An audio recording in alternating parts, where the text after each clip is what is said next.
Now let's start the AllonX, or Implant Full Mouth Rehabilitation Seminar in earnest. I was confused at first because they just said AllonX without any explanation. And most people do AllonX by placing 4 or 6 implant fixtures. And the fully bony anchored prosthesis that Novel Biocare mainly did was also based on 6 implants. So based on placing 4 or 6 implant fixtures for AllonX, or fully bony anchored prosthesis, I will talk about placing up to 28 implants in total. So if we do Allon6, where can we place the 6 implant fixtures? Well, we would place 2 in the anterior teeth. You can place 2 symmetrically on either side of the central or lateral incisors. Would it be good to implant 2 in the canine area on both sides? Yes. Where should I implant the implant fixture behind the canine area? It would be good to implant 2 implant fixtures symmetrically in the anterior first premolar area of the mandibular mental foramen. Ultimately, 6 implant fixtures are implanted, distributed from the incisors to the first premolars.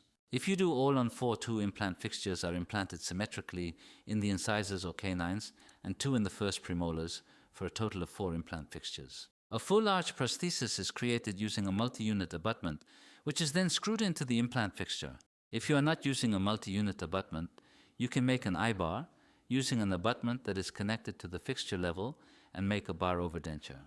So, what happens to the rest if you plant the implant fixture up to the first premolar and make the prosthesis?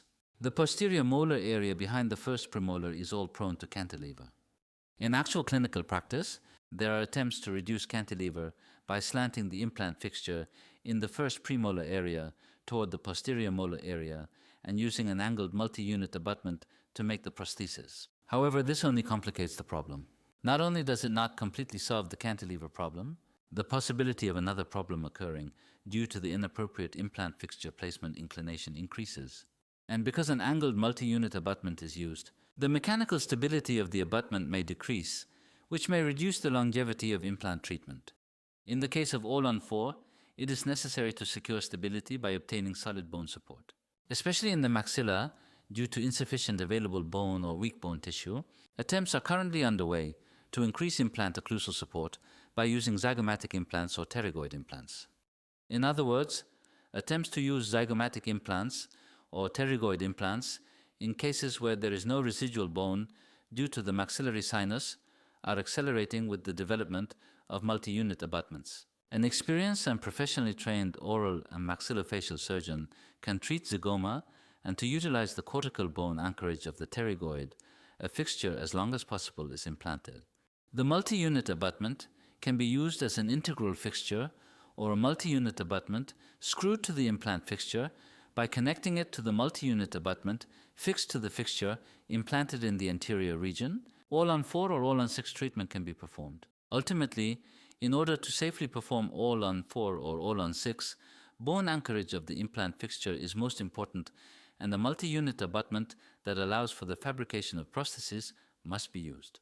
In reality, Allon4 is a very clinically risky treatment protocol. If Allon4 is performed on one side, the longevity of the treatment result depends on the occlusal support status of the other side.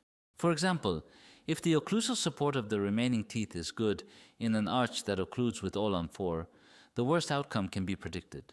Considering the biodynamic concept of occlusion, the masticatory force continues to increase after implant treatment. Ultimately, if the occlusal load increases excessively, not only will mechanical problems occur in the implant, but the possibility of peri-implantitis increases due to the excessive occlusal load transmitted through the implant abutment. Conversely, if there are no remaining teeth in the opposing arch and a full denture is used, an acceptable treatment outcome and prognosis can be predicted. Ultimately, the outcome of all implant treatments can be predicted by a comparative analysis of the bone support of the implant fixture and the occlusal load applied to the implant restoration. Obviously, the implant bone support must be greater than the occlusal load that occurs, and the abutment connection must provide mechanical stability during the transmission of the occlusal load. Of course, the material of the prosthetic restoration must be one that is not destroyed or easily worn out during the process of transmitting the occlusal load. And most importantly, the shape and occlusion of the prosthetic restoration.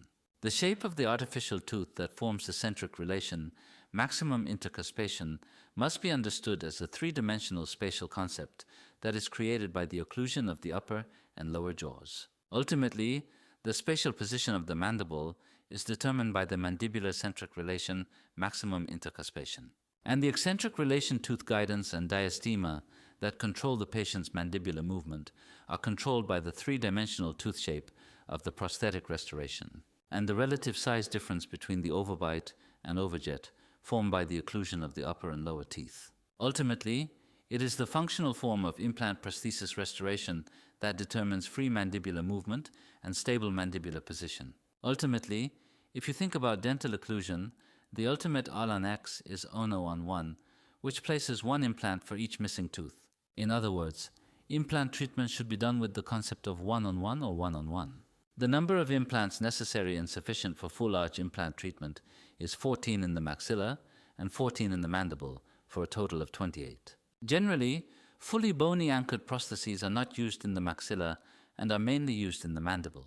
This is because the bones in the maxilla are weak. Because the bones in the maxilla are weak, AllonX was used based on the mandible, and a removable denture alone can be used in the maxilla. If you think about it, there is a tongue in the lower jaw. So it was difficult to make a lower jaw removable denture well, and also difficult to use. So, now, a fully bony anchored prosthesis treatment method called AllonX was developed based on the lower jaw. Anyway, Allon 4 or Allon 6 is made by planting 4 or 6 implant fixtures up to the incisors and first premolars, and making a prosthesis with a cantilever for the posterior teeth. And there are continuous reports on longevity. Everyone is curious about how long a fully bony anchored prosthesis can be used. The average maintenance period for AllonX is about 5 years. 5 years is the guaranteed period, and if it goes over 5 years, I think some problem will arise. Ultimately, for a good treatment prognosis, a cantilever, it is recommended to minimize or eliminate its occurrence. That is, Allon 8 or Allon 10, 12 or 14 should be done to provide functional and aesthetic prosthetic treatment. And in cases where there is a problem with the size and shape of the available bone in the mandibular molar, and implants cannot be placed in the molar area, the implant-assisted partial denture treatment method should also be considered. What I've heard recently is that they want to do AllonX with only 4 implant fixtures. If you only place 4 implant fixtures, the surgery is simple and the cost is low. Also, prosthetic restoration will be easy, right? I'm not sure. Is it possible to place only 4? I don't know. They told me to do it, but that's why X is important, X. So how many X's would I want to have? How many would the dentist want to have? How many would the patient want to have? X. Tell me the number of implants. I have at least 8 to 10 X's. I place at least 8 to 10 implant fixtures. I can't place more than 8, so I place 6 like I said before. So what should I do? I do an implant-assisted partial denture. The anterior teeth are fully bony, anchored with fixed implant prosthesis, and the posterior teeth are removable partial dentures. So what is this? It's neither this nor that. You have to do it safely. You can't cause problems by taking risks. In Korea, after using Allon 4 for about 5 years, the implant fell out completely. So you have to do implant treatment again. Or, if the implant falls out and bone absorption progresses further, making implant treatment impossible again, then is there a patient who can understand that?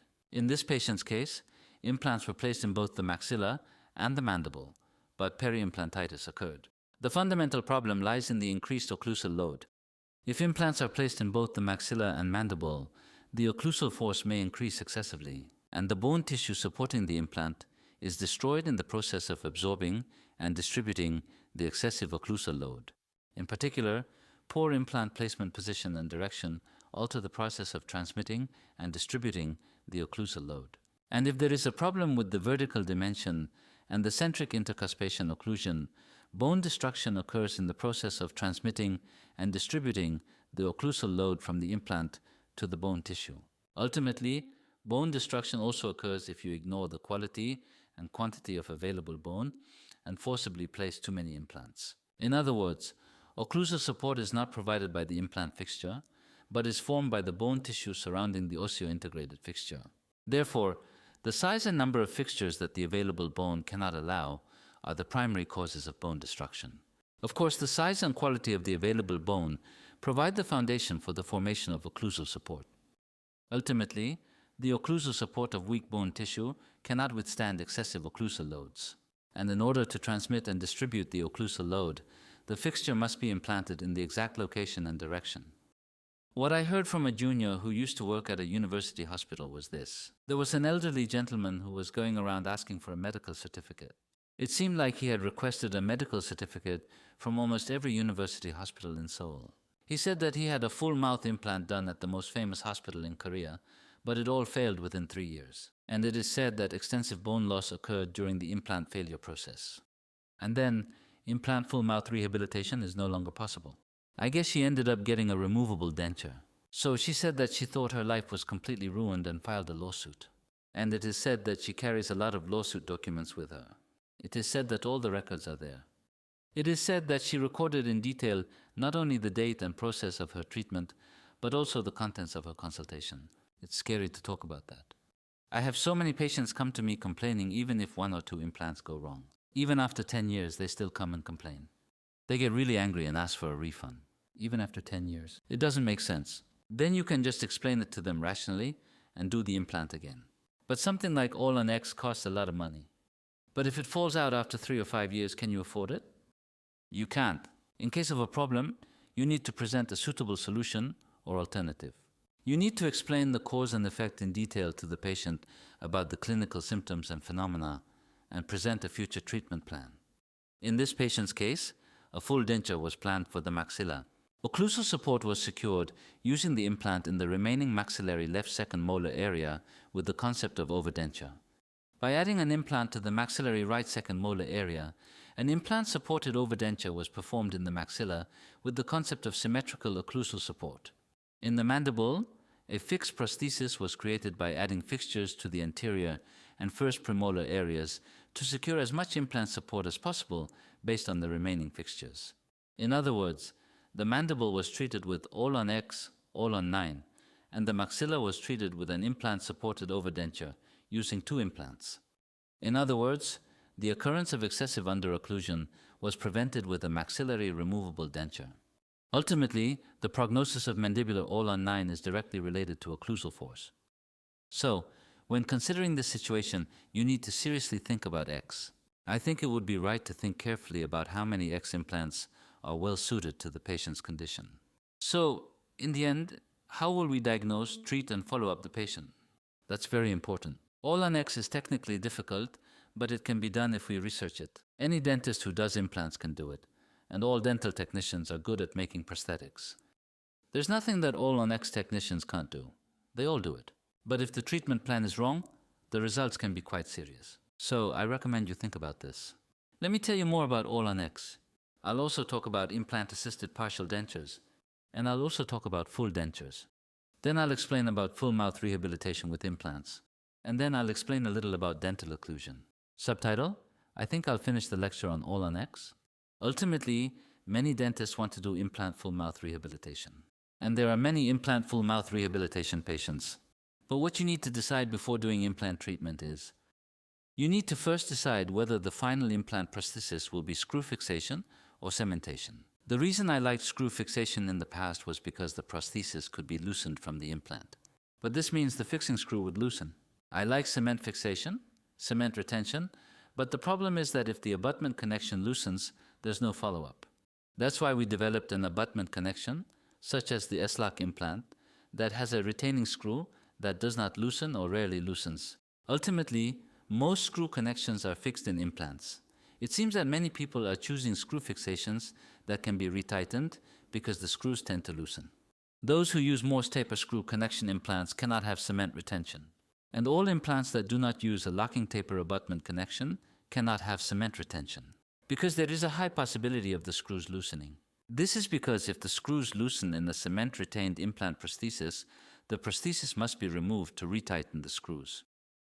In fact, a prosthesis manufacturing method called SCRP was devised to solve the problem of screw loosening in Morse taper screw connection implants. SCRP is a prosthesis restoration method that combines CRP and SRP. Ultimately, the SCRP method was devised because the retaining screws kept loosening. However, in the end, if you do CRP instead of SRP, there will be a problem if the screws come loose, so the SRP method was used together. So, we need to think about why the locking taper abutment connection was used for the S-lock implant. And I just mentioned the lawsuit issue. If the abutment retaining screw comes loose, or the implant fixture comes out, the whole thing has to be redone. The patient doesn't want to pay the cost again. Would you do it if you were me? I'll harass that dentist somehow. This patient recently had a full arch implant prosthesis set. They used cement retention. I hope it lasts at least 10 years. The zirconia prosthesis was just cemented. Generally, cement retained full for mouth implant treatment. Prostheses are made separately for the anterior teeth and both posterior teeth. That is, it is recommended to divide AllonX into 3 prostheses and match the path of insertion of the prostheses. Of course, if a screw-retained prosthesis is made using a multi-unit abutment, it must be made into 1 prosthesis. Ultimately, using a multi-unit abutment means allowing a large angle of insertion path and creating a screw-retained prosthesis. Ultimately, doing AllonX with a cement-retained prosthesis means using a custom abutment or connecting a stock abutment, trimming it in the oral cavity, and performing a prosthetic restoration similar to the prosthetic restoration of a natural tooth. Similar to the concept of natural tooth prosthesis, a prosthesis is created by connecting several implants, or a prosthesis is created alone and cemented to the abutment. In the case of the Allon 14 shown earlier, a single prosthesis was created for all 28 implants in the maxilla and mandible and cemented. In this case, the cement-retained AllonX treatment was performed by dividing it into 3 prostheses. As a result, the maxillary and mandibular implants are divided into 3 each, for a total of 6 prostheses. In other words, multiple implants are combined into a prosthesis. What is the advantage? This means that the patient does not come until the prosthesis is damaged or the implant falls out. In other words, the possibility of the prosthesis falling out is reduced due to the strong cement bonding. As you can see from the occlusion, if you look closely, there is not much anterior overbite. If you look closely, it is an occlusion similar to a removable denture. In other words, it is a fully balanced occlusion that reduces the horizontal occlusal force by adjusting the eccentric tooth contact. In particular, it is an occlusion that reduces the horizontal occlusal load on the anterior teeth and prevents excessive occlusal load from occurring on the implant. In terms of occlusion, the maxillary zirconia teeth are larger than the mandibular zirconia teeth. Since the zirconia does not cover much of the teeth, there is not much horizontal occlusal pressure, and the zirconia prosthesis is firmly fixed to the abutment using cement retention.